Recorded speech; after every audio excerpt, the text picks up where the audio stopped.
Mesut Ozil একজন সাবেক বিশ্বকাপ জয়ী জার্মান তারকা মুসলিম ফুটবলার। জার্মানির 2014 বিশ্বকাপ জয়ের পেছনে তার পারফরমেন্স ছিল অনবদ্য। একসময় দলের প্রাণভোমরাকে অপমান অপদস্থ করে দূরে ঠেলে দিতে সময় লাগেনি জার্মানির। তাই রাগে ক্ষোভে বাধ্য হয়েই আন্তর্জাতিক ফুটবলকে বিদায় বলে দিয়েছিলেন তারকা এই মুসলিম ফুটবলার।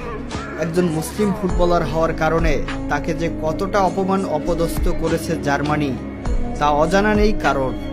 তার একটাই দোষ ছিল, তিনি একজন তুর্কিশ বংশোদ্ভূত মুসলিম ফুটবলার। অবহেলা অপমানের বোঝা মাথায় নিয়েই একদিন জানিয়ে দিয়েছিলেন জার্মানির জার্সি গায়ে আর মাঠে নামবেন না তিনি। ওজিল তার বিদায়ী বিবৃতিতে জানিয়েছিলেন, জার্মান ফুটবল অ্যাসোসিয়েশনের থেকে আমি যে ধরনের ব্যবহার পেয়েছি তারপরও সেই দেশের জার্সি গায়ে মাঠে নামা আমার পক্ষে আর সম্ভব নয়। তিনি আরও বলেছিলেন, 2018 রাশিয়া বিশ্বকাপে জার্মানির অপ্রত্যাশিত